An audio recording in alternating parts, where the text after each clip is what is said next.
ጸኒሕኩም አሜን እትሉልን ያውን ዝኾነ እግዚአብሔር አምላኽና በአና ብድኹማት ፍጥረቱን ዘለዓለም ዝኸበረን ተመስገነን ይኹን ምንተ አስዮ ለእግዚአብሔር በእንተ ኩሉ ዘገብረ ሊተ ነቢየ እግዚአብሔር ዝተናገረ ሕያው ቃል እዩ እግዚአብሔር ስለቲ ኩሉ ዝገበረለይ ውዕለታቱ እንታይ ውርየታ ክመልሰሉ እየ ዝበለ ነቢየ እግዚአብሔር እዩ ኣብ መወዳእታ ክምልስ ከሎ ጽዋዕ ህይወት እትሜጦ ወስመ እግዚአብሔር እጽየውእ እቲ ናይ ህይወት ዝኾነ መስትኡ ክሰቲ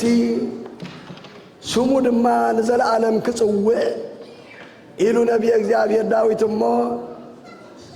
ስም ናይ እግዚአብሔር ክጽውዑ ዝሓደሩ ሊቃውንተ ቤተ ክርስቲያን ንእግዚአብሔር ከመስግኑ ዝሓደሩ ማህሌቶምን ጸሎቶምን አገልግሎቶምን ቅዳሴዮምን ኣብ ቅድሚ እግዚአብሔር ቀሪቡ ንዓና ንኹሉ ህዝቢ ዓለም ምሕረት ንዝሓመሙ መድሃኒት ኣብ ሽግር ኣብ ጨንቂ ዘለዉ ምውፃእ ሓራ ንኹላትና ድማ ብሰላምን ብፍቕርን ኣኻኺቡ ኣብዛ ቅድስቲ ቤተ ክርስቲያን ቆይምና መወዳእታ ድማ ደቂ መንግሥተ ሰማያት ክንከውን እግዚአብሔር ዝተቐበሎ ኣገልግሎት ክኾነልና ናይ እግዚአብሔር ሰናይ ፍቓዱ ይኹነልና ኩለ ጊዜ ከም ዝንገረና ሎሚ ነጃ ኣኪብና ዘሎ ኣብ 1200 ዓመተ ምህረት ዝተወልዱ ብፁዕ ኣቦና ኣቡነ እንድርያስ ብዛዕባ ናቶም ዘሎ ክብርን እግዚአብሔር ዝሃቦም ዕብየትን ንዕኦም እንህቦ ክብሪ ንእግዚአብሔር ምዃኑ ኣሚንና ኢና መጺና ዘለና እዞም ቅዱስ ኣቦ እዚኦም ድማ ብናይ እግዚአብሔር ጸጋን በረኸትን በቲ ዝገበርዎ ኣገልግሎት ንብዙሕ ተኣምራት ዝገበሩ ብዙሓት ሕሙማት ዝፈወሱ ብዙሓት ድኑሳት ጸገኑ ብናይ እግዚአብሔር ኃይል ድማ ዝጽግም ዝነበረ ዲያብሎስን ዝጽግም ዝነበረ እምባልታትን እንዳግለሱ እግዚአብሔር አምላኺ ምስኦም ዝነበረ ንሰሙን ምስ እግዚአብሔር ዝነበሩ ቅዱስ አቦ ስለ ዝኾኑ ንእግዚአብሔር ኣብ ዘለዎ ኸናዲዎ ኣብ ዝተቐብሮ ኣብ ዝተሰቕሎ ኸናዲዎ እንተመደቡ እግዚአብሔር አምላኺ በቲ ኣምልክነቱ ኃይሊ ተገሊጹ ደብርኻ ኢየሩሳሌም ቦታኻ ኢየሩሳሌም እንዳበሉ ብሓቂ ከም ብፁዕ ኣቦና እንድርያስ ዝረኸበ ዓብይ ጸጋ ካብ እግዚአብሔር የለን ኣቡነ እንድርያስ ከምቶ ኣቐዲሙ ናይ በዓል ሙሴ ዝነበረ መናታትን ስርናያትን ወርቅታትን ብናይ እግዚአብሔር ኣገልግሎቶም ተኣሚንሎም እግዚአብሔር ፈቲዎም ኣብ ማእኸል ቦትኦም ኣብ ማእኸል ደብሮም ኣብ ማእኸልቱ ተቐሚጦሞ ዝነበሩ ናይ ብሕታውየ ቦታ ኣብኡ ድማ እንተደለኻ ወርቂ እንተደለኻ ስርናይ እንተደለኻ ማይ ዮርዳኖስ ንኹሉ ዝፍውስ ኣብ ዘለናዮ ጊዜ ብዙሓት ብዘይተፈልጠ ሕማም ዝተደነሱ ብዝተፈላለየ ጻዕዳ ሕማም ዝሓመሙ ኣብቲ ደብሪ ኸይዱ ዘይሓወየ የለን እዚ ነገር እዚ ዝሃበኻ እግዚአብሔር እዩ መውሃብዮም ድማ ኣገልግሎቶም እዩ ስለዚ ንሕና ኣብዚ መጺና ዘለና እቱ ንብፁዕ ወቅዱስ ኣቦና ኣቡነ እንድርያስ ዝተዋሃበ በረኸት ተኻፈልቲ በረኸት ክንከውን ኢና መጺና ዘለና ዕላማና ክንፈልጥ ብዙሓት ኣብ ዝደገ ወፂና ብዙሓት መንእሰያት ብዙሓት ደቅና ዕላማኹም ከይፈለጥኩም እንታይ ኣምፂእኩም ነጆ ከይተረዳእኹም ኣብዙ ክልል ቤተ ክርስቲያን ብዙሕ ነገራት ኢና ክንርኢ ሓዲርና ስለዚ ዕላማና ክንፈልጥ ኣለና ኣብዚ መጺና ዘለና ናይ እግዚአብሔር በረኸት ናይ ወላዲተ አምላክ ኣማላድነት ናይ ቅዱስና ናይ ቅዱስ ኣቦና ኣቡነ እንድርያስ ኣማላድነት ደሊና ኢና መጺና ዘለና እሞ ኩላትና ናይ ኣቦታትና ረድኤትን ኣማላድነትን ክንቅበል ተኾይና መጀመርያ እግርና ክስጉም ከሎ ናብየናይ ዕላማ ይስጉም ኣሎ ምልላይ የድልየና እዩ ቅዱስ ኣቦና እንድርያስ መገዶም ፍሉጥ ዝኸድዎ ፍሉጥ ዝረኽብዎ ካብ እግዚአብሔር እናኣመኑ ይጓዓዙ ስለ ዝነበሩ እዮም እግዚአብሔር ንኹሉ ዘቕንዓሎም ዝነበረ እሞ ንሕና እውን ኩሉ ህይወትና ክቐንዓልና ኩሉ ሓሳባትና ክሰምረልና أبن خدو ببعلامو خنكيد نفس راح خنكيد كلنا كاب سراح انتاي كم نركب نفس صلوت خنكيد كلنا لما كاب صلوت انتاي كم نركب فليتنا نفتو نخدو لزلنا علامو علالينا خنكيد مو بمسرت زلنا يون زلخمنا يندما እግዚአብሔር بسقا زلخمنا يون اي سقا واقا ننفسخ خول لنا زلخمنا يندما ناي نفس واقا كتبنا نا እግዚአብሔር سناي فقادو يخونلنا أبن أندرياس تاريخومي تزارب كازو ودا أيكونن كابزح بحيلوت جن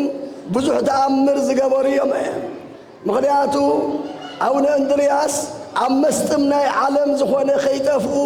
ندقم بزيت أكم نشتاق الراف كنبرو مسك زابير طلع كنبرو زكالو سوزنبريم انت هنا جن رهابن شجرن كفيوم دقم كيف قدلهم كلو نابتو أمون زخونة تقبالي يوم يخودون ورموني موداتا لما تاسبيت أبوهم كي أبي اللو ياتبلهم تنبرد نحن أبزلنا يقزي أبوتاتكم كما يقرم يخودون يروم أديتاتكم كما يقبران يرن نزبل من قدي كابو أبنت رخيبنا أبوخ النبرينا مسينا زلنا أبوهم زي مسخو مسفلتت قنا أنا ونا يقبلكم مني مغنياتو نبخو ما يمسلكمون أبوهم كامساهم يلون نحن قدوسان مسانا كهلو እግዚአብሔር مسانا كهلو موداتان እግዚአብሔር زقبل نعلاوين كقبلنا ناون اندرياسي زي مقبالهم موداتان السمدما طميم يمزلو يبلون او እግዚአብሔር አምላክ አብዛ ስትመት ዝኾነት ዓለም ከይጠፍኡ ነዞም ደቀይ በጀኻም ለሰለይ ናብዛ ቦታ ለሰለይ የሚለው በአጋባብ ድማ በመንፈስ ቅዱስ ተገሊጹ ሁሉ ይራዮም ስለዝነበረ ደቆም ድማ ብናይ እግዚአብሔር ፍቃድ በዘይ ፍቃዶም ከይዶም ዝነበሩ እንደጋና ድማ ናብ ኢዶም መጹ መስመጹ ድማ እግዚአብሔር አምላክ ለተዘደለይ ወት ንስኻይኻ ሞይሎም መስለመኑ ድማ እግዚአብሔር አምላኺ ስርናይ መና ካብ ላዕሊ አውሪዱ ኩለ ግዜ ከምቱ ኩል ሻዕ ዝንገረና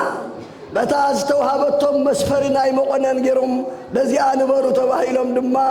لا يحق خابزي أخي تحرف خابزي أخي تترفو إلهم كأعززهم كل من وزخود إخلي أما أخل بتوهم حابهم كل من ندلي سلام أما أخل بيتنا خنركب كل من ندلي كالرخوة ندلي كسانت أما أخل هوتنا كنبر كم تنايا بوتاتنا من قدي بفرهات بمنقطقات بنصهنان بفقرن عبدت أملاكنا مالالس እግዚአብሔር أملاك يحجزنا بنصهنان بقدسنان بفقرن بنصهنان بتحتنان بأمنة زنكاس غوص زنورو أبوتات كاب سماياتي سرناي منا 4 كمراز خوني وريد اللهم أزين شوعات عامت كقلقل كله موداتو أجن أبزو برخات غميتو كله عفاي تبلعو عنجوا أي كرتمو انسسا يبلعو أي نكز أي بلاشو ينيرو እግዚአብሔር ዝባረኾም ቅዱሳን አቦታት ከም ትድላዮም ስለዝኾነ ኣለዎም ምእመናን ንሕና ኩሉ ድላይትና ኾነልና ከምቲ እግዚአብሔር ዝደልዮ ንኺድሞ ንሕና እውን ከምቲ እንደልዮ ክንረክብ ኢና ካመን ካብቱ እግዚአብሔር ዝረልኦም ንብፁዕ አቦና እንድርያስ ንዓና እውን እቲ እግዚአብሔር ሎሙዊና ኣሎ ንአቡነ እንድርያስ ኩሉ ሓሳቦም ዘስምር ዝነበረ ሕጂ እውን ምሳና ኣለዎ ስለዚ ከም ፍቃድ አምላኽ እንተዘይከይድና ግን እግዚአብሔር ትንደልዮ ንዓና ከምቲ ፍቃድና ክህበና ኣይክእልን እዩ ከም ፍቃዱ ይኸዱ ስለዝነበሩ ግን እቲ ዘናድይዎ ዝነበሩ እኽሊ ንደቆም ኣብ ማእከል ገዳሞም ኣፍሰሰሎም በዚ ጥራሕ ዝኣክል ዘይኮነ ንኢየሩሳሌም ክኸዱ ኣብ ጎልጎታ መቃብሩ ክሳለሙ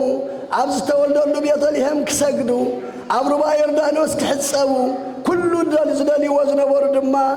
እዚ ኩሉ ኣብዚ ቦታኻ ክገብሮ ኣብዚ ቦታኻ ዝነገደን ዝተሳለመን ኣብ ኢየሩሳሌም ከም ዝተሳለመ ክገብሮ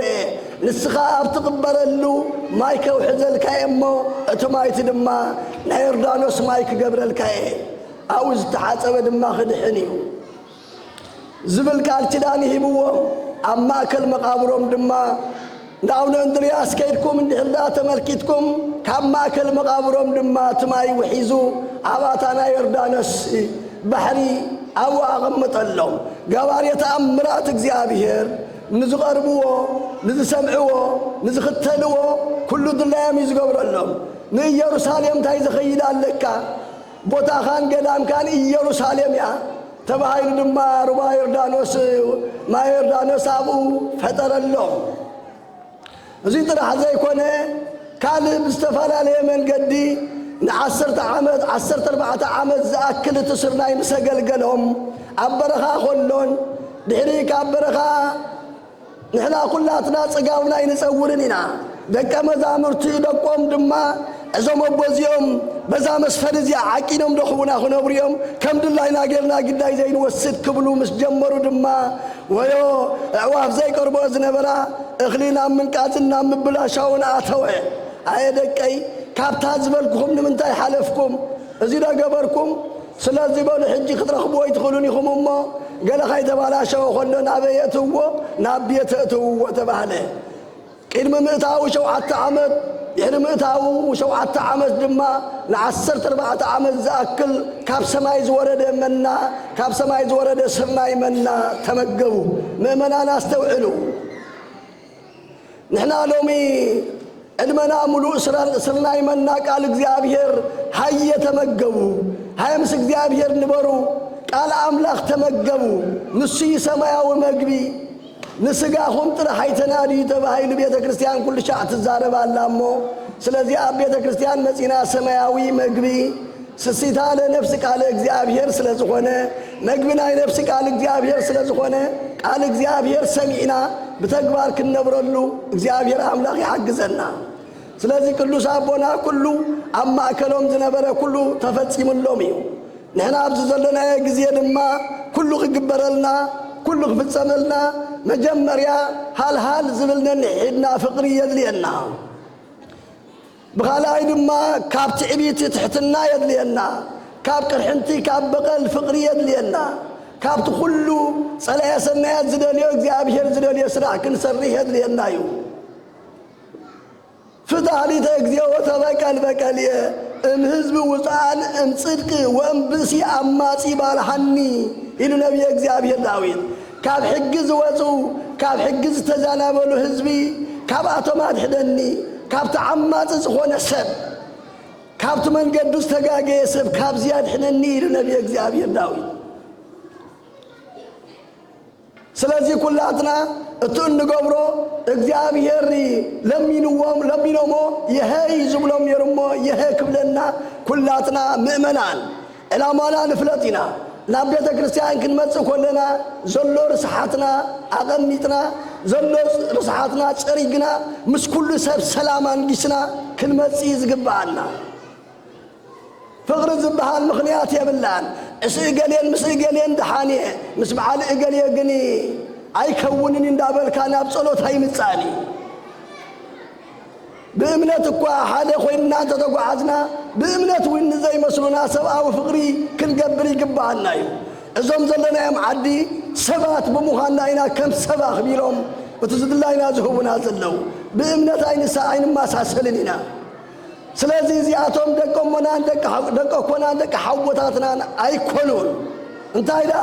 ሰብ ከማቶም ስለዝኾና ጸሊማ ይብሉ ሓጺራ ይብሉ ነዊሓ ይብሉ ሕማቕ ይግብሩ አይብሉ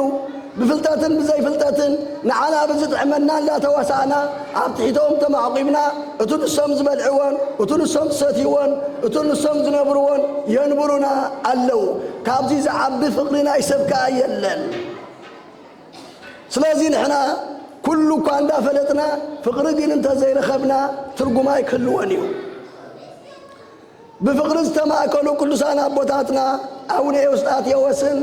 ابونا ابو اندرياسن بناي ولانيت املاك اما كاينت نسخاتكم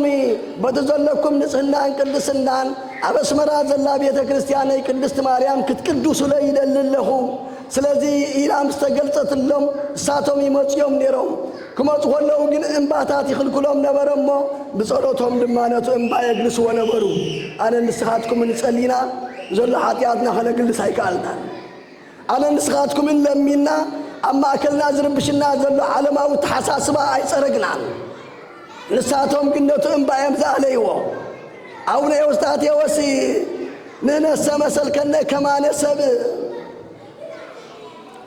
نعنا لا سب كما لا يمثل النامبري كل ذي ذاكل هاي ما ندي زلك أمن ندي زلك أمن لمون أبن أندرياس أبن أندرياس كمن لسقول له دما لما بكم مثلا حتى تسنا بيه تبلو ورزنت دبر فلس وتجهز أمزنتو يتيزز لكمو سلازي كل فرق قادر تخون إمنة اللياتكم مؤمنان إمنة هبلع